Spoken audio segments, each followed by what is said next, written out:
अस्सलाम वालेकुम।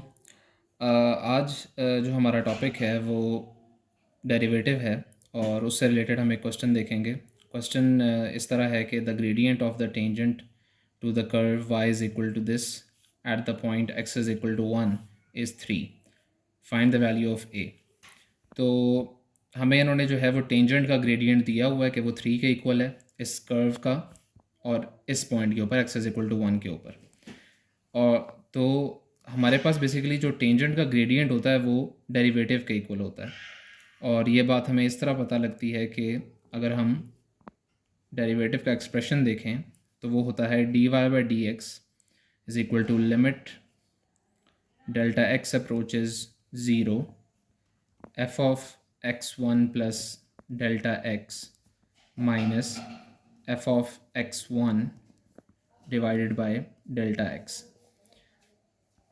अब ये एक्सप्रेशन जो है वो कैसे आता है, उसके लिए हम जो है वो ग्राफ को देख लेते हैं।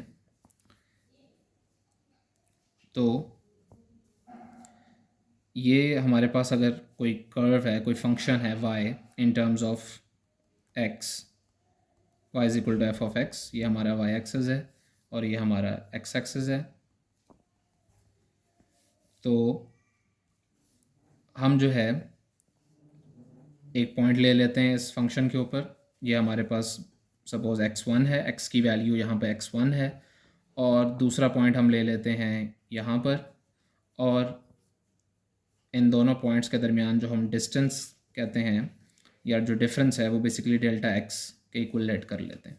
तो अगर इस पॉइंट का कोऑर्डिनेट x1 है और इन दोनों पॉइंट्स के दरमियान डिस्टेंस डेल्टा x है, तो इस पॉइंट का जो x कोऑर्डिनेट होगा वो होगा x1 प्लस डेल्टा x। तो अगर हम इस एक्सप्रेशन पे गौर करें, ये बेसिकली लिमिट को अगर हम फॉर टाइम बीइंग जो है वो कंसिडर ना करें और जो बाकी एक्सप्रेशन है उसको देखें, तो वो बेसिकली ये है कि वो स्लोप का एक्सप्रेशन है। स्लोप हमारे पास क्या होती है, y इज़ इक्वल टू, या y इज़ इक्वल टू नहीं, m से रिप्रेजेंट करेंगे, m is equal to y2 minus y1 over x2 minus x1 होती है बेसिकली।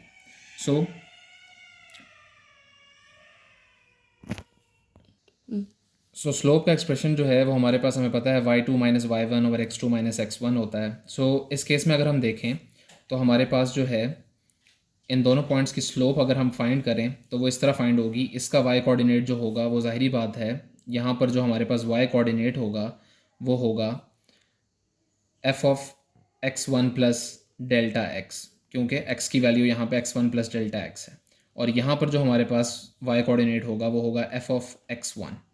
तो जब हम इन दोनों का डिफरेंस लेंगे तो वो होगा f of x1 plus delta x minus f of x1। और अगर हम x कोऑर्डिनेट्स का डिफरेंस लें, x1 प्लस डेल्टा x में से x1 माइनस करें, तो हमें पता है कि हमारे पास आंसर आता है डेल्टा x।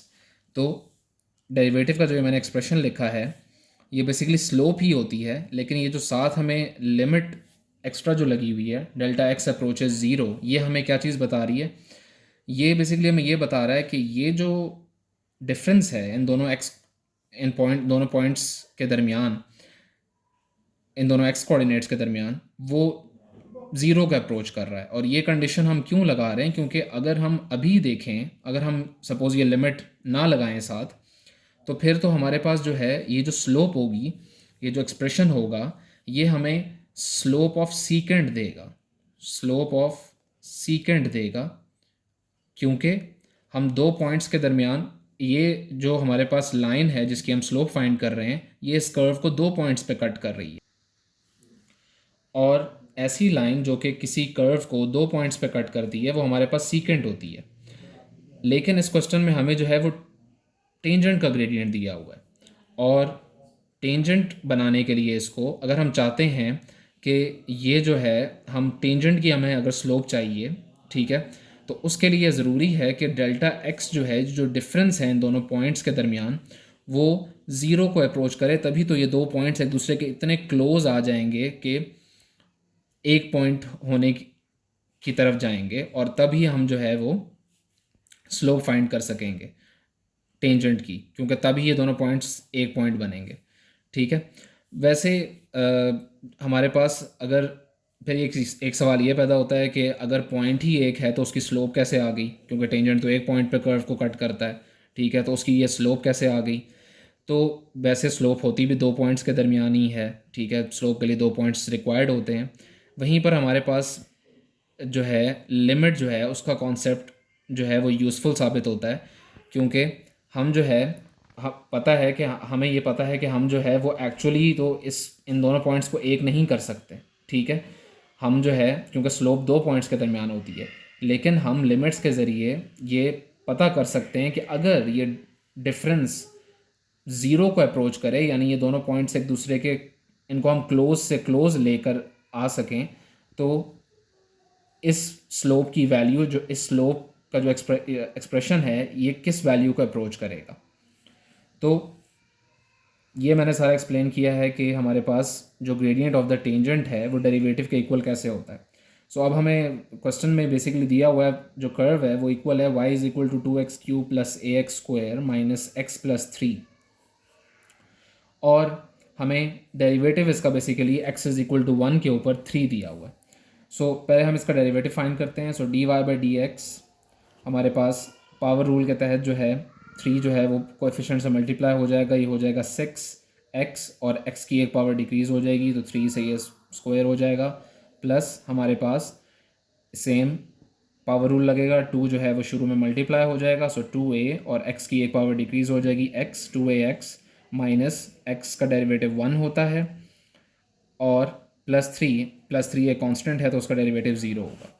सो हमारे पास जो है ये एक्सप्रेशन आ गया है डेरिवेटिव का, और हमें क्वेश्चन में ये गिवन है कि ये जो डेरिवेटिव है ये इक्वल है 3 के, कहाँ पर, x इज इक्वल टू 1 के ऊपर।